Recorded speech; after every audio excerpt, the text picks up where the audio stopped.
rwendo runo pari kutanga pasina kugadzikana mubato reZANU-PF. Panapa ndadzoka zvekare ndine nyaya panapa yandiri kusangana nayo ndiri kuona paNewsday Zimbabwe pari kunzi ZANU-PF Politburo member Ziyambi walked out on his counterpart Christopher Mutsvangwa during the provincial coordinating committee meeting at the Chinhoyi University of Technology Gym Hall on Monday as functionalism reared its ugly head in Mashonaland West Province.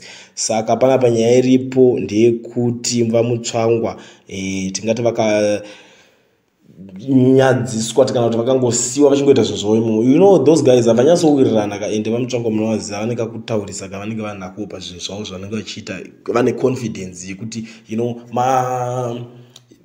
tingati elders empathy yekuti vanenge ndokuti vakataura zviya zvekutsigira pati chaizvo, but iwe wega unozoona kuti zvimwe zvacho zvakutaurwa. So apa mene kuti vanga vatadzonzwisisana zvinhu zvakaita sei papapo vaZiyambi vangosumuka bva vabuda zvavo bva vaenda. Meno this guy nyaya yekungobuda vaZiyambi zuro ndizuro ndiye kuzombobuda achitadza kunzwisisana namudenda kuparliament uku, nyaya yekungobuda meno zvavanenge vachingoitirana nekoko, but iko zvinhu zvakabva achidzosa kuna vaMutsvangwa. Amen. Ndo dzimwe dzenyaya dziri kuitika zvekare muZimbabwe.